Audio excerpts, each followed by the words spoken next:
semua, apa kabarnya hari ini? Nah, Ibu harap anak semua dalam keadaan sehat ya. Dan ingat selalu untuk menjaga kesehatan serta kebersihan mengingat situasi masih amat sangat belum aman untuk kita semua. Oke. Nah, kembali pada video pembelajaran kali ini, Ibu akan memberikan sebuah materi yang terdapat pada tema 3, yaitu yang berkaitan dengan benda di sekitarku. Nah, pada pertemuan atau pada video sebelumnya juga kita sudah membahas ini ya. Dan subtema yang akan kita bahas pada materi kali ini itu adalah subtema 4 yang berkaitan dengan keajaiban perubahan wujud di sekitarku. Nah, pada materi yang sebelumnya kita sudah mempelajari tentang perubahan wujud benda, ya. Nah, kemudian kita akan mengaitkan perubahan wujud benda tersebut ke dalam kegiatan kita sehari-hari, ya, atau kegiatan yang biasanya terjadi di sekitar kita, ya. Nah, jadi nanti dari penjelasan berikutnya kita akan ketahui bahwa perubahan wujud tersebut juga dapat terjadi pada kegiatan-kegiatan tersebut. Nah, apa saja? Oke, di sini Ibu cuma berikan beberapa ya, jadi selebihnya kalian silahkan bisa baca di buku atau mungkin bisa cari pada sumber yang lainnya. Oke, nah, kegiatan pertama yaitu pada proses pembuatan garam. Anak pernah melihat proses pembuatan garam? Atau mungkin anak pernah melihat garam dan pastinya pernah merasakan garam kan? Iya. Nah, rasa dari garam ya itu adalah asin. Nah, pastinya kalian sudah bisa menebak ya pada lingkungan sekitar kita ya, apa yang rasanya asin selain garam? Iya. Nah, itu adalah air laut. Kenapa bisa rasa garam asin? Ya karena garam dihasilkan dari air laut. Oke. Dan proses pembuatan garam itu terjadi pada musim kemarau. Nah, kenapa pada musim kemarau? Karena biasanya di sini sinar matahari itu bersinar dengan atau panas matahari yang diterima di bumi itu sangat baik dan sangat bagus yang menyebabkan kualitas garam yang dihasilkan juga pastinya bagus ya. Nah, proses pembuatan garam ini memerlukan waktu kurang lebih 210 hari atau paling tidak sampai musim kemarau itu berakhir. Oke. Dan yang paling penting itu adalah bahwa pada proses pembuatan garam terdapat perubahan wujud dari cair menjadi gas, ya, di mana cairnya itu kita dapatkan dari air laut yang dipergunakan untuk proses pembuatan garam tersebut. Kemudian lama-kelamaan air laut tersebut akan habis, ya, jadi akan hilang dia atau akan habis sehingga hanya menyisakan kristal-kristal garam. Nah, itulah yang disebut dengan proses penguapan ya. Jadi di sana terjadi perubahan wujud yaitu cair menjadi gas, yaitu menguap ya. Nah, ini untuk perubahan wujud yang pertama yang terjadi pada kehidupan kita sehari-hari. Nah, yang berikutnya dapat kita lihat dari pembuatan gulali. Nah, pernah tahu gulali atau pernah melihat gulali? Ya, secara sederhana gulali ini bisa disebut ke dalam atau bisa disamakan dengan permen ya. Cuman gulali ini dibuat dengan cara yang lebih tradisional. Dan pastinya kalau kita ingin mengikutinya atau membuatnya di rumah itu bisa karena sebenarnya prosesnya juga sangat sederhana ya. Nah, oke. Jadi kalian pasti tahu ya rasa gulali itu. Nah, karena gulali itu terbuat dari gula pasir, pastinya dominan rasa gulali adalah manis ya. Kemudian, proses pembuatan gulali tersebut dimulai dari memanaskan gula pasir sehingga pembentukan gula yang sudah sampai ya, jadi hingga pembentukan gula yang sudah mengental pada tusuk sate ya.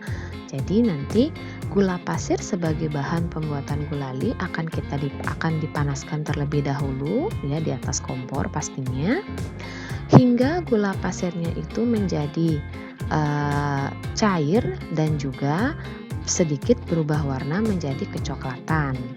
Kemudian terus diaduk-aduk sampai ya benar-benar hasilnya itu sampai benar-benar gulanya itu menjadi cair sepenuhnya ya.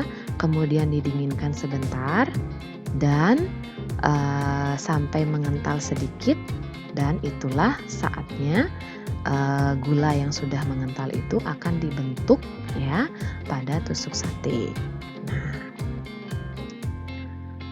kemudian pada proses pembuatan gulali terdapat dua bentuk perubahan wujud.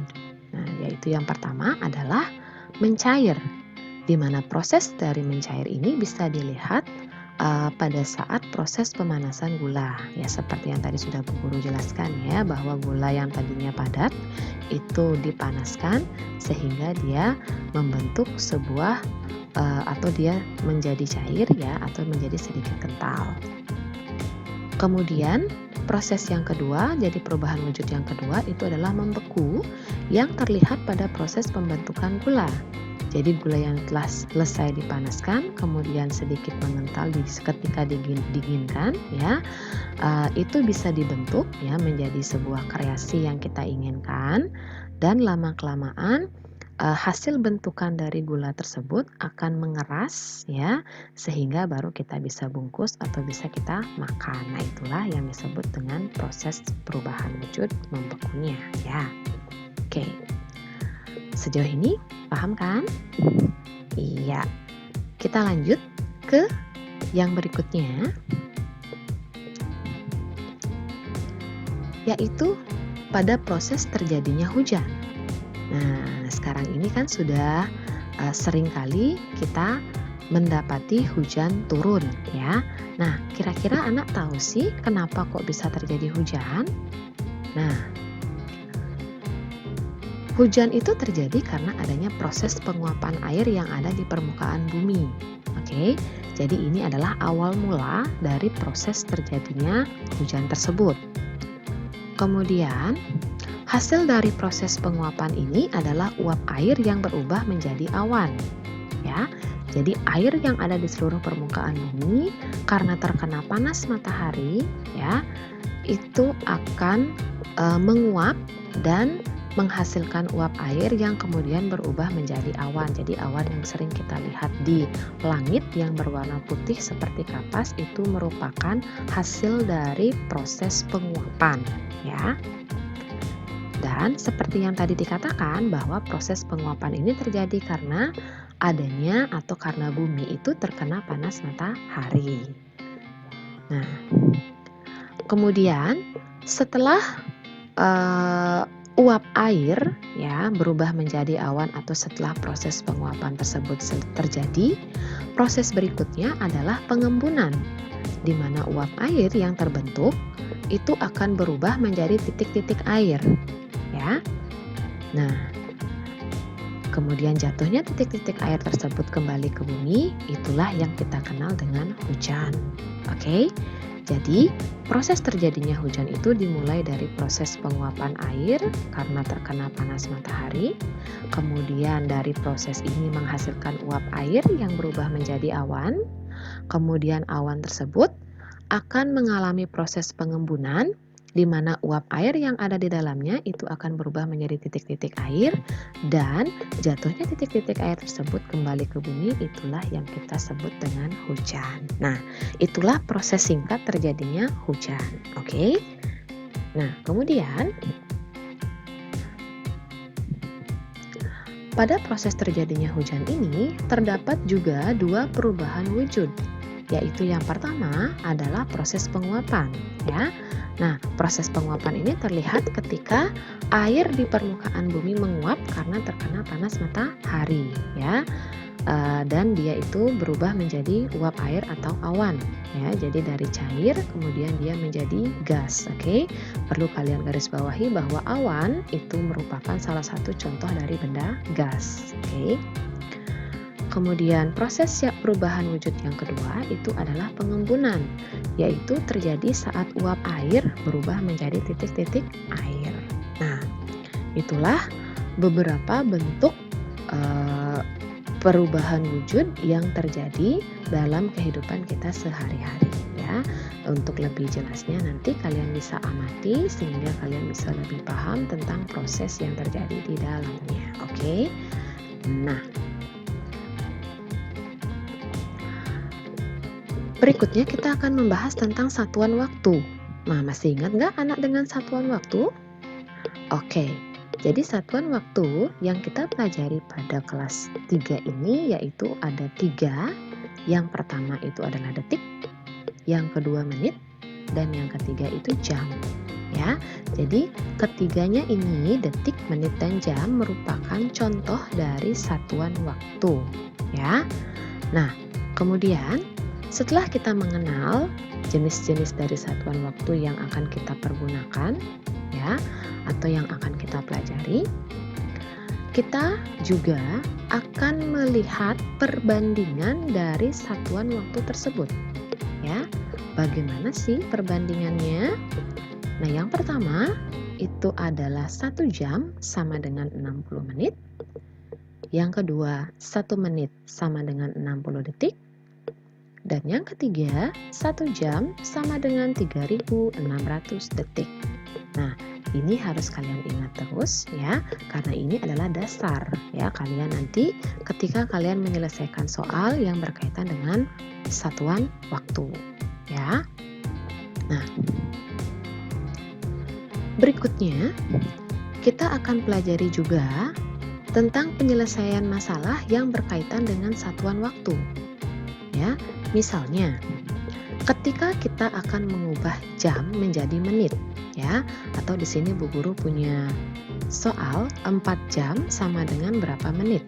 Nah, tadi disebutkan bahwa 1 jam itu sama dengan 60 menit. Sehingga kalau ditanya 4 jam sama dengan berapa menit, maka kita bisa kalikan, ya. 4 jam itu menjadi 4 kali 60 menit. Oke, jadi 4 kali 60 menit. Yang hasilnya adalah 240 menit.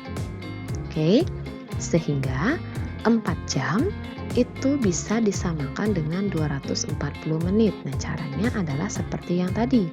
Karena 1 jam sama dengan 60 menit dan yang ditanya di sini adalah 4 jam, jadi untuk menyelesaikannya kita bisa kalikan 4 kali 60 sama dengan 240 menit.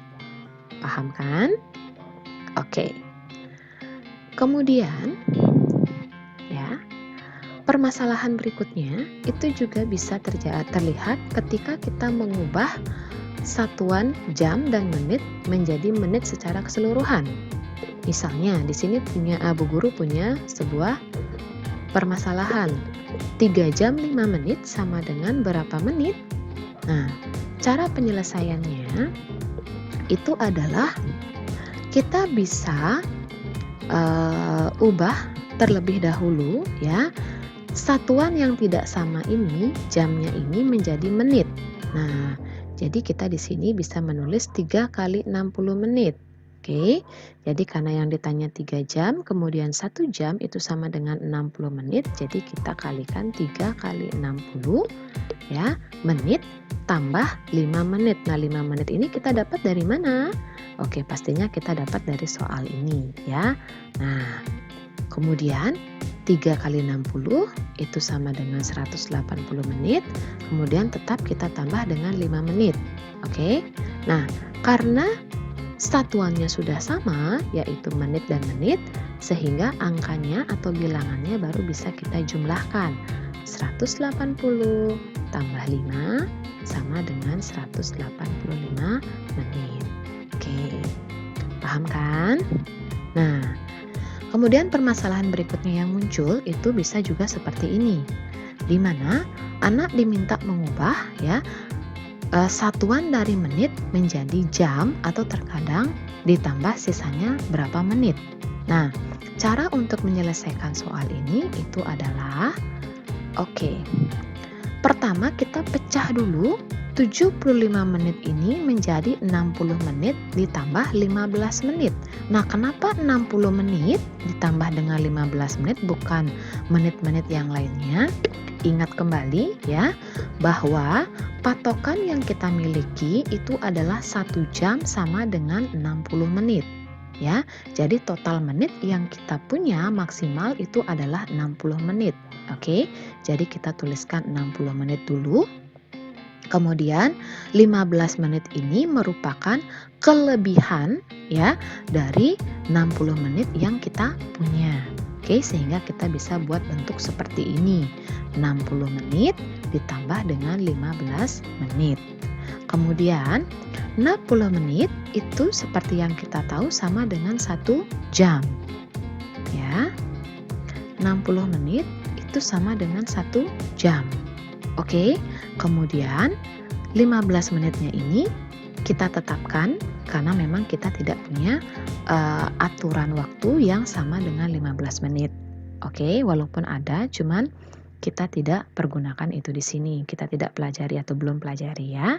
Nah, sehingga 70 menit itu bisa sama atau bisa setara dengan 1 jam 15 menit. Ya, dengan cara penyelesaian seperti yang tadi disebutkan. Oke. Nah, sejauh ini bisa dimengertikan ya? Oke, jika nanti kurang mengerti, mungkin nanti kalian bisa cari tutorial yang lain atau mungkin kalian bisa latih dengan soal-soal yang ada di buku sehingga kalian bisa lebih paham. Nah, berikutnya masih berkaitan dengan satuan waktu, yaitu adalah bagaimana cara kita menyelesaikan penjumlahan satuan waktu tersebut. Misalnya, di sini Bu Guru punya sebuah permasalahan. Udin menyalakan lampu kamar di pagi hari selama 1 jam 30 menit. Pada malam hari selama 4 jam 45 menit. Berapa lama Udin menyalakan lampu kamar? Oke, dari permasalahan yang ada, jawaban yang sebenarnya itu adalah 6 jam 15 menit. Dari mana kita mendapatkan jawaban 6 jam 15 menit ini? Oke, kita akan lihat penyelesaiannya pada slide berikutnya ya. Jadi di sini kita akan bahas tentang cara penyelesaian soal yang tadi ya. Di mana tadi disebutkan bahwa lamanya Udin menyalakan lampu pada siang hari atau pada pagi hari adalah 1 jam 30 menit dan pada malam hari adalah 4 jam 45 menit. Nah, kemudian durasi ini atau waktu ini kita jumlahkan seperti biasa menggunakan penjumlahan susun seperti ini. Dan ingat kita kerjakan dari menitnya dulu sehingga didapatkan 5 jam 75 menit. Nah, seperti yang tadi kita ketahui bahwa kita memiliki menit maksimal itu hanya 60 menit ya. Sehingga 75 menit ini kita akan ubah kembali menjadi jam ya, seperti cara yang sebelumnya. Oke. Jadi cara pengubahannya itu adalah pertama kita buat dulu bentuk seperti ini. Jadi 5 jam ditambah 75 menit. Kemudian 5 jam tambah, nah 60 ditambah 15 ini kita dapatkan ya dari pemecahan 75 menit ini menjadi 60 menit ditambah dengan sisa menit yang dimiliki oleh 75. Jadi 70 kurangi 60, 75 kurangi 60 maaf itu sama dengan 15. Jadi 75 menit ini bisa diubah menjadi 60 ditambah 15 menit ya. Kemudian 5 jam tetap kita tuliskan dan kembali lagi 60 menit itu sama dengan 1 jam sehingga bisa kita ubah di sini jadi 1 jam tambah 15 menit tetap 15 menit ya.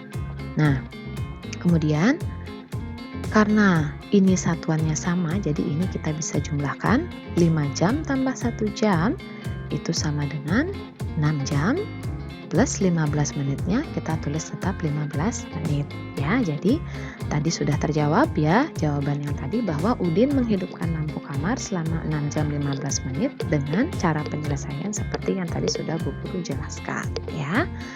Oke, ada bayangan kan ya? Iya, Ibu harap juga kalian bisa lebih paham dengan materi yang disampaikan, terutama cara penyelesaian permasalahan ya, yang berkaitan dengan satuan waktu, jam dan menit, serta juga nantinya detik ya. Oke, nah sekian dulu video pembelajaran untuk kali ini. Ibu harap anak bisa mendapatkan hal yang berguna atau yang bermanfaat dari video yang tadi sudah Bu Guru berikan ya. Ingat untuk selalu berdoa ya agar kalian selalu diberikan kesehatan dan juga kita semua ya agar bisa kembali melaksanakan aktivitas seperti pada biasanya. Oke. Sekian dari Ibu untuk hari ini. Terima kasih atas waktu kalian karena telah menyimak video yang Bu Guru berikan ya. Sampai ketemu pada video yang berikutnya. Dadah.